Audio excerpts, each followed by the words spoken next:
Hello, my name is Michael Garrick, and this is PoppinCulture. My guest today is comedian Adam Cook. Thank you so much for coming on to the podcast, man. Thank you for having me. Our topic, what I think we're discussing is pop culture and has it been dumbed down, and we'll also be discussing other cultures. But before we do, I like asking my guests that are comedians. A lot of people talk about bombing, but I'm more focused on succeeding. So when was the first time you killed, and how did it feel? The very first show. The Comedy House used to be back over on St. Andrews Road, and my first show, I was terrified, obviously, and the guy headlining was this guy named John Fox with like 2 X's. Okay. And he used to open for Rodney Dangerfield. Wow. Like 3 months out of the year. And so I'm back in the green room talking to him. The feature act was just like some random fat white guy. I don't remember his name. But they're making fun of me because they're like, "So how long you been doing it, kid? How long you been doing it?" I was like, "Well, actually, this is my first time." John Fox started laughing his ass off. He was like, "Ha ha ha ha ha! Take your lumps, kid. Take your lumps." So he was like, "Well, tell me some of your jokes." And I told him a few of my jokes, and he was like, "Yeah, those are funny. Those are pretty good. You should be fine. You know what? You look like Adam Sandler if he woke up in a ditch." And I was like, and he was like, "Hey, that's pretty funny. You should use that." And I was like, "Okay, sure. You know more than I do." So I went up there. I did the joke. A guy backstage told me I looked like Adam Sandler if he woke up in a ditch. Big laugh, huge laugh. And I was like, you know, you get that rush of endorphins and everything like that. Had an amazing show. For 2 months after that, I'd be everywhere in Columbia at some bar. And someone would be like, "Hey, I saw you at the Comedy House. You were at the Comedy House, right?" I was like, yeah. "How long have you been doing it?" I was like, "Oh, it was my first time." He was like, "Well, you know, you should keep doing it. You were really funny." Dude, I was walking on air for like 2 months. Okay. And then the next show up there, I went up and I bombed hard. When I say I died, I mean I got murdered on stage. And I was like, "Oh, this is comedy, I guess." And then the third show went good. It went all right. So I was like, "Oh, this is comedy." Sometimes you kill. Sometimes you bomb. Most of the time, it's like life.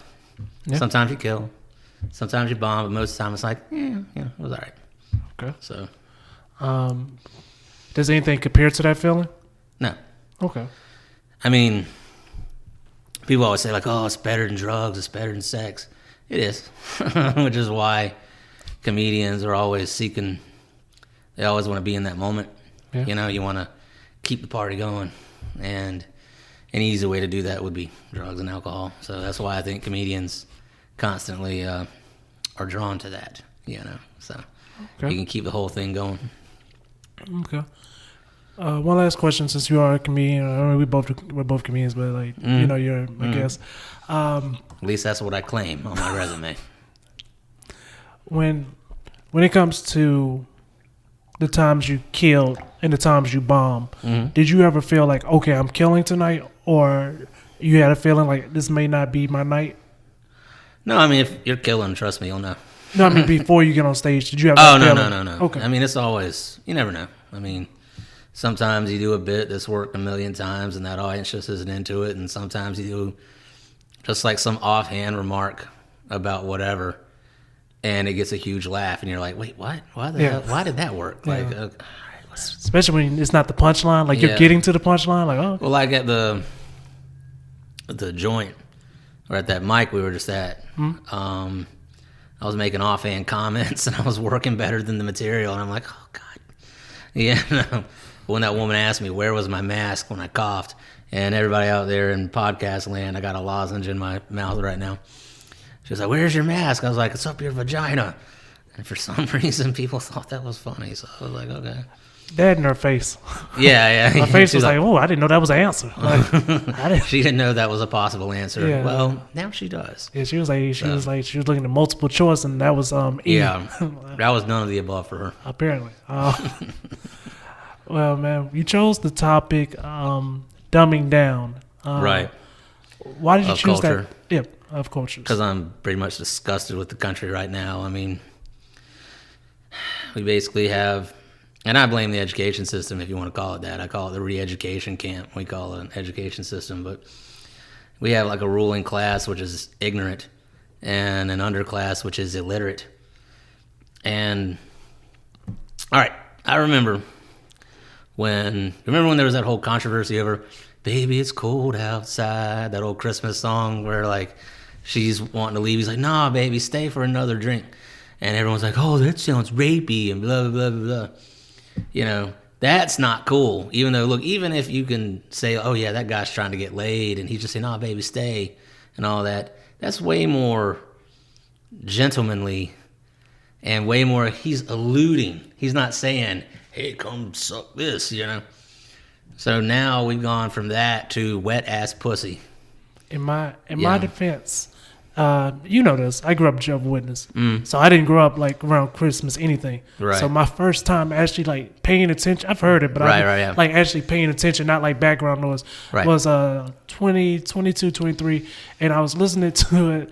Happened to be in the car with my ex-wife and her family. Right. And I can't lie, man. I was sitting in the car and I was like, ain't nobody else here? What the hell I'm hearing? Like, for somebody that doesn't, they did celebrate Christmas, it was kind of like. I'm conceding, like, yeah, that could be, you could say, oh, it sounds like, oh, stay, have another drink, and then I will have sex. That's still way more clever and intelligent of a way to talk about it than, oh, that offends people, and they want to have it taken off radio stations. But wet-ass pussy. And before the record, I am not Ben Shapiro. I am 100% with wet-ass pussies. Everyone out there, if you got a wet-ass pussy, I support you. Ben Shapiro sounds like what I sound like when I try to do a white voice on stage. Yeah. I talk like this. Yeah. I'm for wet-ass pussies. And if you got a dry-ass pussy, that's what lube is for, baby. So, I'm with it. So I'm with it. But I'm just saying, you can't help but see the dumbing down of our culture. And I mean, I know Cardi B is smart. You don't go from being a side chick on Love and Hip Hop to having a Grammy and everything like that unless you're smart. Yeah. But it's like, Jesus, really? This is where we're at as a society? Okay. But would you agree that it's been done before? Because I feel like... what, you mean like filthy songs? Yeah. Yeah, like 2 Live Crew. No, even before that. Like just old jazz music that was dirty. Yeah, Bessie Smith. But even then... that was way more clever, like put some sugar in my bowl. Or maybe that was Ma Rainey. But that's way more clever. That takes more thought than wet-ass pussy. You see what I'm saying? So it's like, yeah, jazz singers, especially someone like Bessie Smith or Ma Rainey, they pioneered the idea of, let's talk about some nasty stuff. And let's be blunt. Be blunt. But they still did it in a way. It's like the difference between if Steven Spielberg had shown the shark throughout the entire movie instead of just alluding to it. The fact that you don't see the shark till the end is what makes it scarier. You think see so? What I'm saying? Yeah. I thought it was about budget, but yeah, that's well, yeah, but true. See, that's the consequence of it. Is like he admitted later, is like, yeah, I was wrong about wanting to show the shark the entire time. It was better that it's only alluded to. That makes it more scary. That makes sense. Thank God he had somebody tell him that. Right, and so when you have someone like Ma Rainey or Bessie Smith, whoever put some sugar in my bowl, or I remember there was from that movie Life, there's an old jazz tune they do like, I got a man that's more than 8 foot tall, king size papa, and that ain't all. And it's like, dude, that's way more clever than anything Cardi B has ever done. Yeah. But do you think that her market just wants that? They do, which... Because I've noticed now, and surprisingly, it even goes into, like, when it comes to the country genre, there's music like that, but it's seen as comedy. It's never Don't even get me started on that crap. God, I hate that stuff. Do you like folk music at least? No, I love music. I love country music. I love hip-hop. It's just, look at old country compared to country today. I remember I was thinking, this is why I hate CMT when they had like honky tonk badonka-donk. And I'm like, you have got to be kidding me. Hate his music, but he's a great actor. Who? Trace Atkins. I'm not a big fan of his music, but I can admit, the guy can act. The guy can act. I give him that. I agree with you.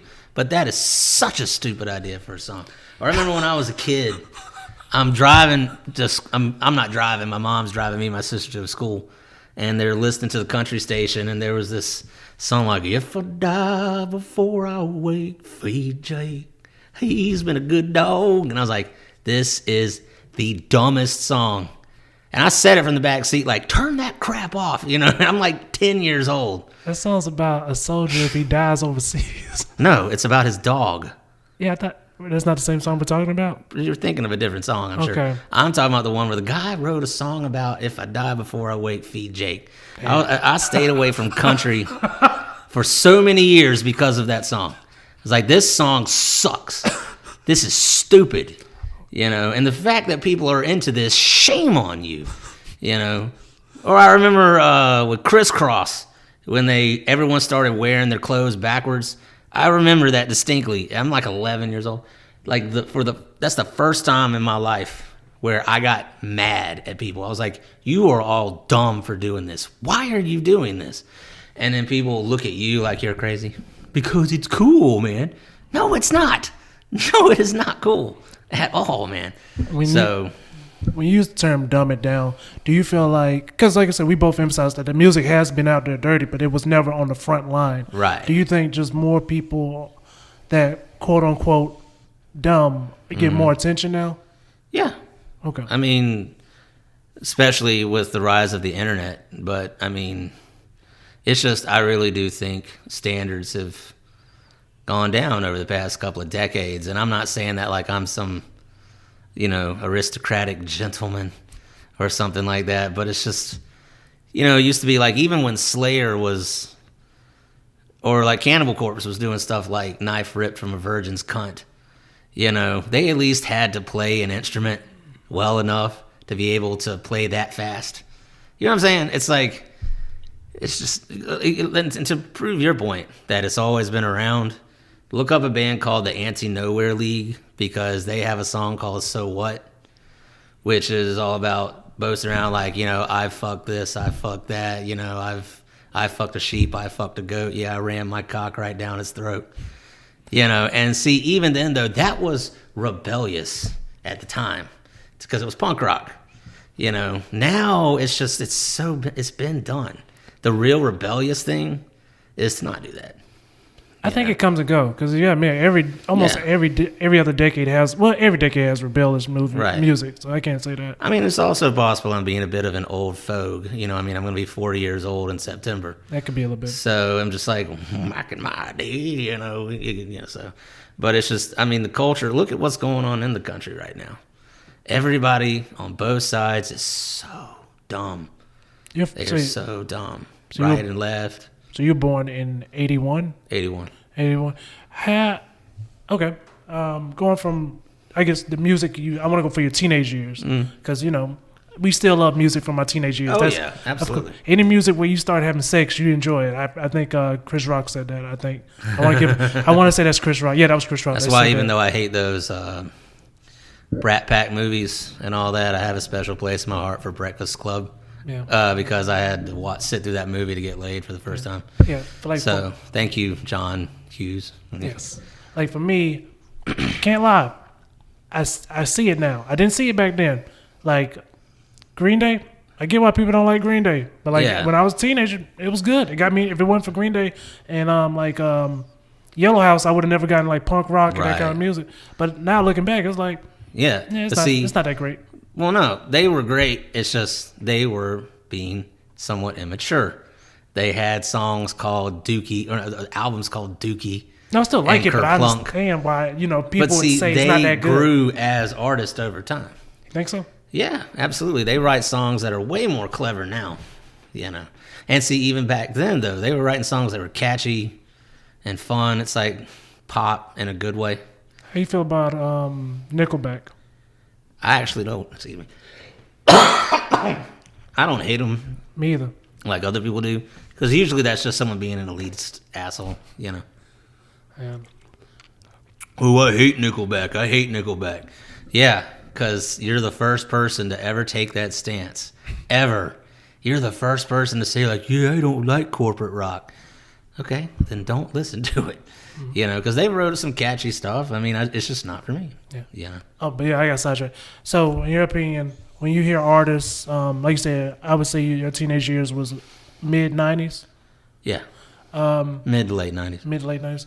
So when you see artists like Kid, I don't know, maybe were you a fan of Kid Rock? No, I did see him live once though, not because I wanted to see Kid Rock, but because I was 18 and I had just finished my first year of college because I was always a year behind everybody, which sucked. He still put on a good show at least. So I mean, no, well, yeah, it was a good show. Okay. But I was there to see Metallica and Korn.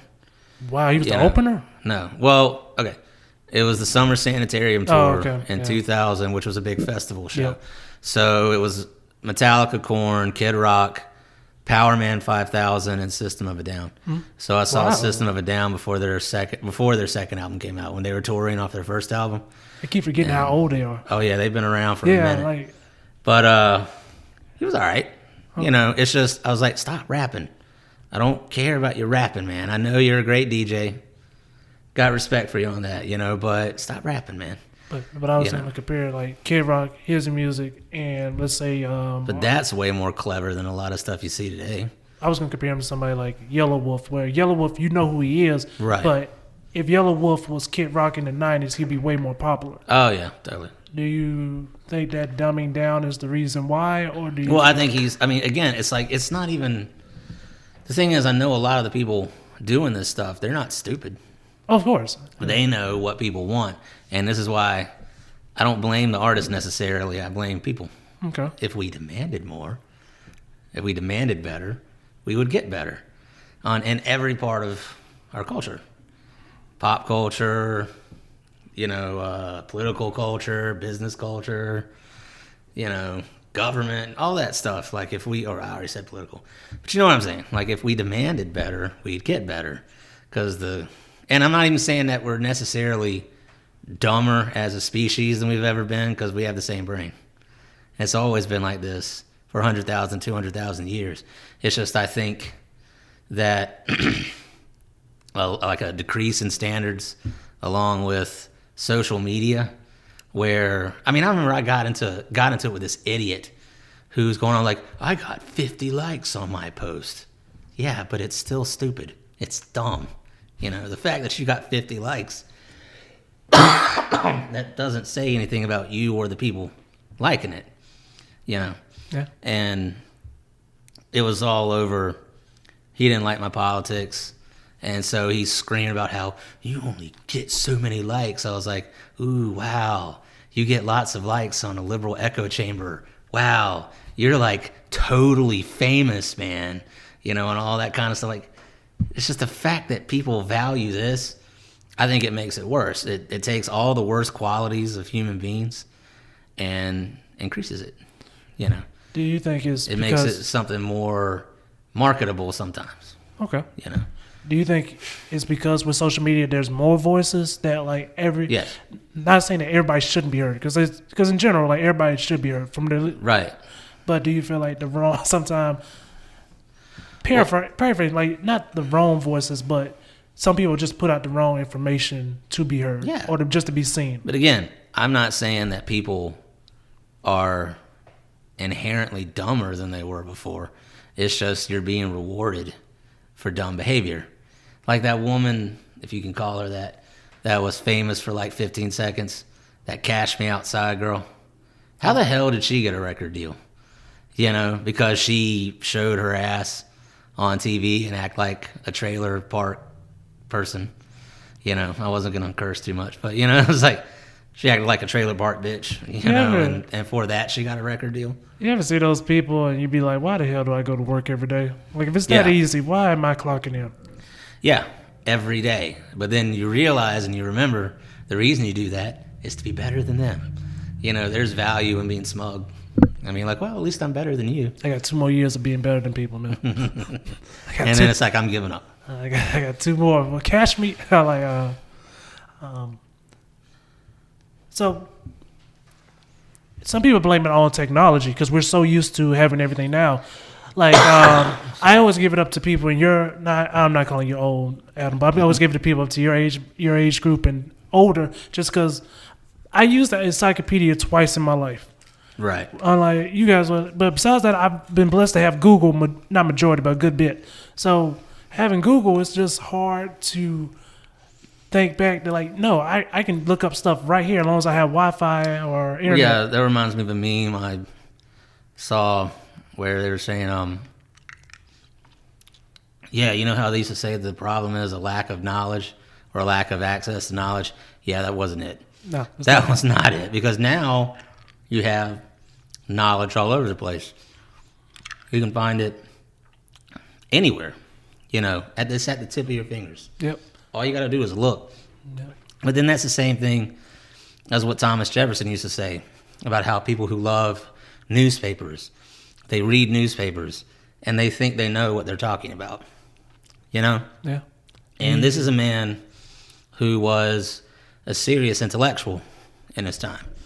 One of the best educated men in America at the time, And he was complaining about how, they read it in the newspaper, and so they know it's true. It's kind of similar. It's just like, and again, this is what I'm saying. I don't think people are inherently dumber.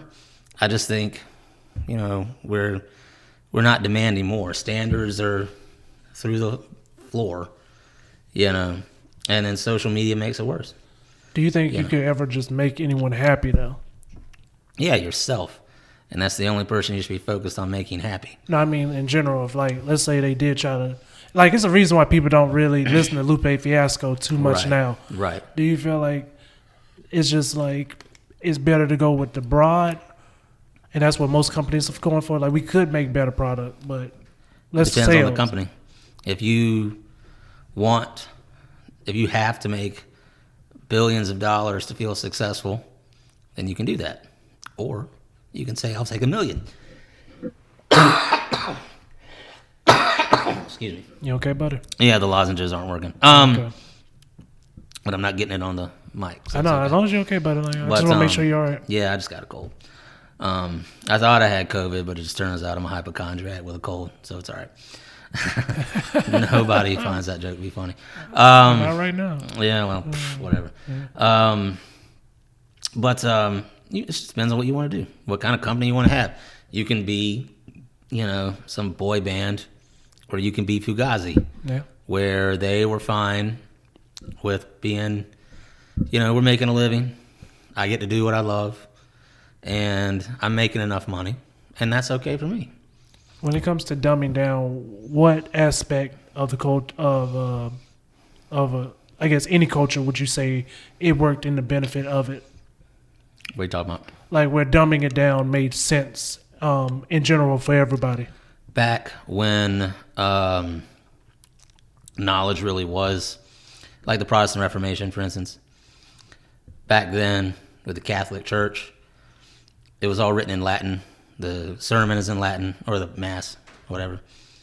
For the poor people who can't read, they have to take everything that is told to them on faith. The priest tells you this is what the Bible says. Well, how can you verify that? You see what I'm saying? Mm-hmm. That was one time. And at the time, all the people who were educated, they were totally opposed to it.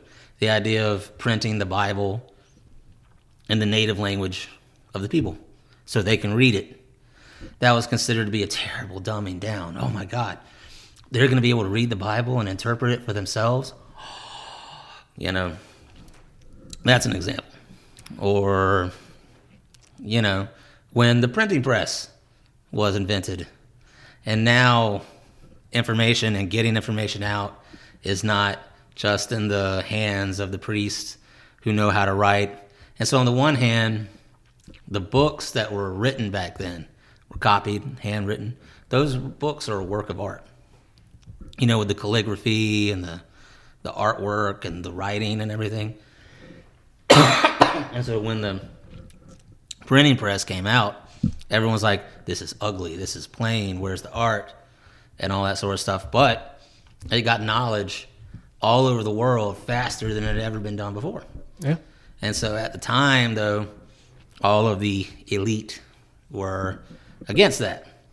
That's an example. Okay. But we're past that point now. And now it's become, hey, this person has an OnlyFans page. Let's go to that. And it's like, really? That's what you're, or to quote Rick and Morty, like, people are watching people on YouTube react to videos on YouTube. Something's wrong there. Like, if that's what people are doing with their time, is watching someone react to a video on YouTube instead of watching it themselves. I mean, at least start your own stupid YouTube page like that instead of sitting around and watching that. It's like, why? People making bank off of it, believe it or not, though. Like, I was very surprised the numbers people are getting right now. Yeah, and that makes society better. How? It doesn't. So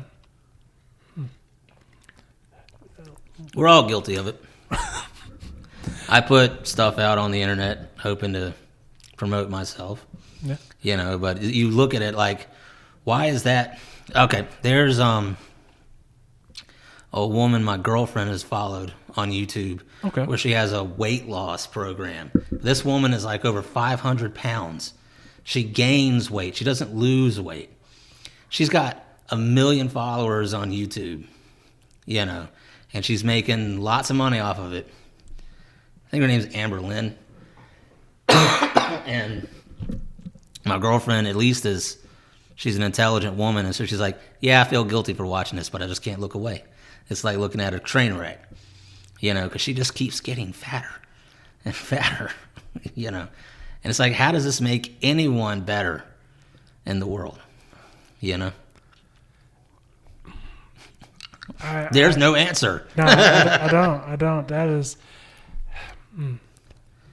there may be... I hope this doesn't come out wrong for anybody, but I hope it's not like a mental illness, you know what I mean? Like, that's... Well, see, that's the thing. I remember talking to her about it. I was like, I can't figure out what would be the better answer. Is she really just this dumb, or is she just that calculated? And she knows she's making a complete ass of herself. Like a bigger ass than her own ass, which is saying something. This woman can't even wipe her own ass.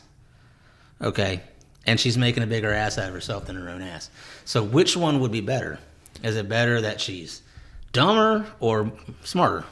Well, It also looks back, we have to put the mirror on ourselves. Right. Because if we watch it, then we're definitely like... You're feeding that. Yes. So, which one of us, has the problem, Yeah. So. Like, I complain about social media, but I'm on it. So it's like, I've really started trying to cut back. Yeah. I'm not going to completely unplug, because it is a good way to keep in touch with people. Yeah, best way. Yeah, easiest way to keep in touch with people. And, I can have a little online diary where I put my brain farts out into the atmosphere. Were you ever scared of doing that? Doing what? Like when... Well, only 11 years apart. I'm about to turn 29 in a few days. Right. So we both experienced... I wouldn't say we experienced the internet. Yeah, we would have experienced the internet a little bit differently. Where you being an adult at that time when the internet became even more popular. Right. For me, it was more like I had my mom to be like, hey, this is nothing... the guidelines, which you already knew. So for me, it was like, yeah, I'll post whatever I want. But... Right. For you being an adult at that time, did you already have the idea to like, okay, I can't put whatever I want out here? Well, the way it started for me was, I remember when I was 14, I was a freshman in high school, your TV show would always be like, if you want to get in touch with us, here's our mailing address. Or maybe they would have a phone number.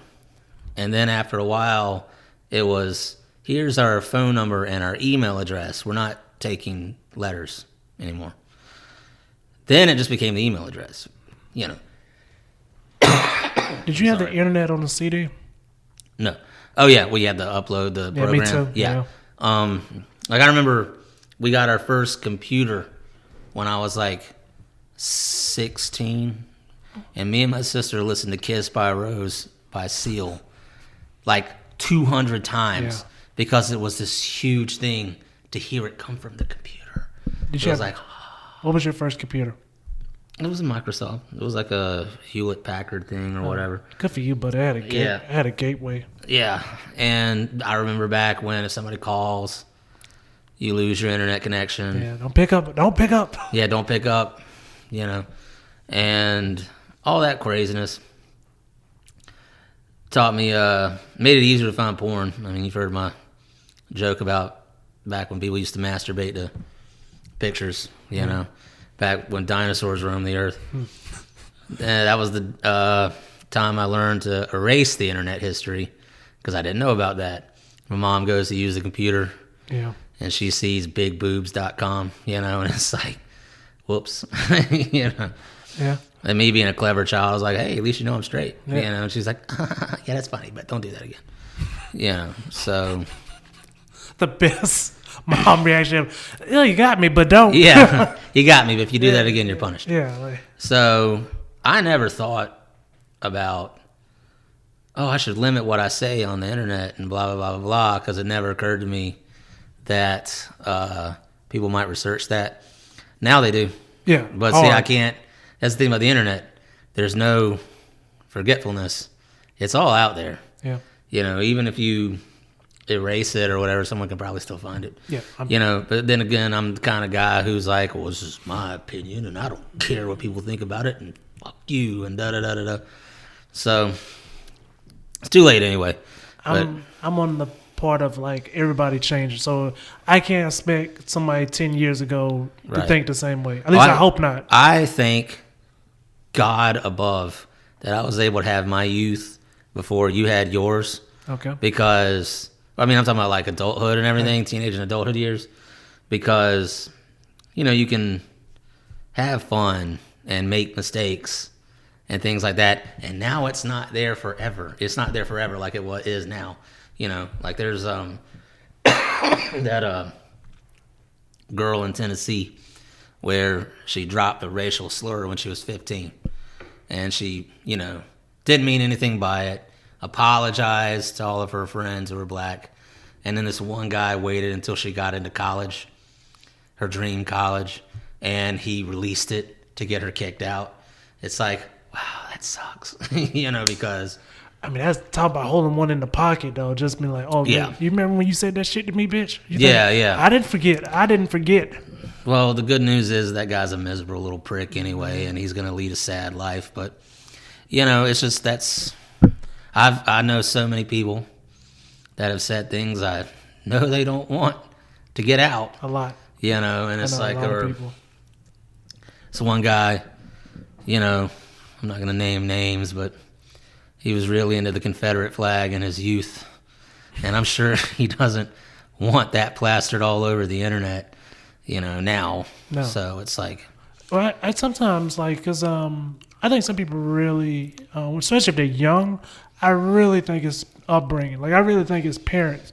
oh, yeah. Like because not saying that if they they should believe, but if you've been sheltered by your parents and like you think the Confederate flag is right and everything they did was Right. it's hard for me to like look at a 13-year-old and be like, whoa, what? It's like no. Yeah, you can't blame that That's a 13-year-old. reflection of You can't blame that 13-year-old. No, that's Just the same way as someone who thinks anytime they see a Confederate flag, that person must be a racist, and they start losing their mind over it and everything. It's like maybe the problem is having two people who are sheltered and they can't handle any disagreement. They can't handle anyone who has a differing opinion. That's all bad. I don't fly the flag because that's the way my mother taught me. We're proud Southerners, but she was like, don't do that, because bad stuff will happen to you. Yeah. But it's like at the same time, anytime I see a redneck flying that flag, I'm like, oh look, I call that any day ending in a Y. I don't care. And so there was a time back before the internet when you could agree to disagree on stuff and no one's going to lose their livelihood and that kind of thing. No one's going to try to cancel you and all that kind of stuff, which is one of the, I think, an example of the dumbing down of the culture. Yeah. This idea like, oh, that's a nice life you have there, and it's a shame if anything happened to it, right? Because, it's sad. Yeah, like I said, I'm more on the touching. Like when people like hit people and stuff. Right. That's where I'm like, hey, it's kind of hard. See, that's what it used to be. Yeah, it's kind of hard to be like he or she did not mean. It's just a weird thing when you see somebody. I've been assaulted. So he hit you? No. It's like, Yeah. okay, wait, how are you assaulted? And then it's the weird You part know. because like you never want. Because I'm a true believer, like you should hear the whole story, but it's hard sometimes when you see it. If you see the hit itself, and then you be Right. like, no, she just spit and kicked on 3 old men, and it's Yeah. like, oh, that's why they tackled her. And then, Right. But when you see the And tackle often- first, it's like, oh, Oftentimes, you don't get all the information. Yeah. You get only one part yeah, of the story. And that's another thing is I was raised, and this is another reason why I don't really care so much what I put on social media. Anything I put on social media, I will say to your face. I don't care. You know why? Because I came from a time where it's like, oh, you can talk all the shit you want. I'll see you out in the parking lot, and we'll see how tough you are then. You know? So that's the way it used to be. Now everyone hides behind their smartphone or their keyboard or whatever. One last thing about the dumbing down topic that we're having. You started with education. I would like to end it with education. Yeah. A lot of it's crazy. It's actually Tim McGraw. Like I don't know if it has anything to do with the country singer, but the books, that company. It was an article that came out. Well, it's real research, so it's not like just an Right, article. right. But do you feel like they should be changing the way they word things in their books?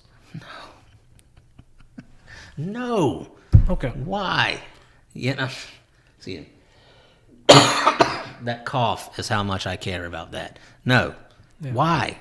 You know, it's like people have been trying to get rid of, like, say, Huckleberry Finn for years because it has racial slurs in it. But it's like you completely missed the point of the book. The point is, over the course of the book, the way Jim talks changes as the way Huckleberry Finn changes his opinion towards Jim once he sees him and knows that he's a human being, just as worthy as Huck or anybody else. Suddenly, Jim goes from, a stereotype to being a full-fledged human being because Huck's his opinion of him is evolving. But people go, oh, they use bad words. You're missing the point. Besides that, are we gonna go to? I was watching Goodfellas the other day on Netflix because they have it on there briefly. Are we gonna go and change that movie now? Are we gonna censor that? Because people are offended by the language. Are we gonna get rid of Homer? People are trying to cancel Homer, the guy who wrote the Iliad. We're gonna get rid of that guy because there are stories or parts of that story which people find to be offensive these days. No, that leads to a dumbing down of the culture. Where people, it's like you're supposed to be able to read, a book or a work from back then and go, oh, well, that's the way it was back then. Okay, and we disapprove of that because hopefully, we're a little bit better, but you don't censor it and you don't change it, Yeah, I think you keep a time period the way it is. Right. Because I think that's the best way to learn from it. Right. The only time it ever made sense was is a few movies where not movies, but it's few like I would say like in textbook. I remember like being in like second grade and it was just like it was some things I was just like I don't think I was supposed to be reading this in second grade. Right, yeah. So I think like they like age wise and grade wise, I think they work well with that. If you're talking about you shouldn't be exposed to certain things until you reach a certain age, of course, because you're not going to be able to handle it and understand it. That's one thing. Yeah, but you don't change it. You don't censor it. Exactly. You just wait. You make sure Right. they're older. Like it's some things I can't say a 5-year-old can't understand, but I don't think Right. they should know, if that makes sense. And that's biased, but Yeah. that's just something Well, it's like, again, back in the day when you had free range parenting, I heard all kinds of stuff I probably shouldn't have. We had HBO. We were like the ballers on the block. Good for you, buddy. Yeah, we were back in the day. We were the high rollers on the block, and I probably heard and saw a lot of stuff at 14 I shouldn't have been seeing. But And Yeah. and like I said, we ended on education. Do you believe free college education fixes some of the problems? No, for two reasons. Number one, you get what you pay for. You know, if you're not paying for it, I don't think you really appreciate it, and I think you're going to get an inferior product. And second, the reason I believe that is because, as I mentioned before, I don't think we really have an education camp. I think we have a re-education camp where you're not taught how to think. You're taught what to think, and what to say, and what to do. So no, I don't think it's actually going to make the world better. I think what you need to do is, it used to be you could work your way through college. So the thing to do is not, that's another thing. I think if you start trying to make college free, it will actually make the administration of that college more expensive. You see what I'm saying? And that's going to make it worse. It used to be you could work your way through college. You have a job, you go to school at night, you get your degree, and all that kind of stuff. I think you get more out of that than, here you go, you get this because you're breathing. You see, you got to earn it. Do you know what I'm saying? Mm-hmm. You got to earn it, you know. And the reason why it's so expensive is because we've added everything onto the bill except providing superior education. You see what I'm saying? Okay. Well, man, thank you for coming on and discuss this topic with me, man. Is there anything you'd like to say to your fans? Hey, I have fans. I love you. Where can they find you? Are we doing the movie? Yeah, okay. I cut it in Okay. 2 different parts. I'm on Facebook. I'm also on Instagram, Twitter, Parler. Adam Cook, find it on that. My Instagram is Adam F. Cook. I have my YouTube channel, which is an example of what I'm talking about, because I made the mistake of actually trying to put out clever material and sketches and got no traction whatsoever. You remember that interview sketch? What? Remember that interview sketch? Yes. Yeah. I remember that, yeah. I've got a lot of promoters be like, hey, is this you? And it's like, oh, yeah. And that's coming back, by the way, comedian / life counselor. Yeah. So apparently more people have seen it than I thought. Oh, yeah, because it's always weird to see me without a beard, I tell you. All right. So Pyramid Schemes International on YouTube. I'm starting a podcast this Sunday, which is political. It's called Fireside Chats, and the website for that is scfiresidechats.com. We got our own website, so you're not going to be able to censor us out there. You know, not you, but the internet. And I'm working with Dust House Films. I've been in a couple of their productions, their movies. It's on YouTube. Check it out. Who's Hiring with Jake Staley. I've been on that one. Successful. I have a prominent role in that one. I've got the lead in their next movie, which we have not shot yet. That's also on YouTube. Last I saw, we're up to 8,000 hits. Oh, nice. On the Successful movie. So that's probably one of the most successful things I've been in. Nice. And, yeah, I know. A little, clever pun there for you. And let's see what else. I'm working. Oh, I have a cover, Come Together, parentheses, World, is on YouTube. It's me making fun of the political situation by covering the Beatles song Come Together. Okay. Last I heard, that was somewhere around 6,000 hits. Hopefully it's gotten more. All right. So check that out. And, I'll be working on a pilot for a history series. Should be shot and done by July. All right. And I'm a busy man. Yeah. I'm out there working. Still doing stand-up. So I have a clip of my stand-up on my YouTube page. Nice. Pyramid Schemes International. Nice. Check it out. Nice. You guys make sure you follow Adam, and you got a lot of stuff going up. You'll see him almost anywhere. All right, guys. You guys, thank you for listening, and have an amazing day.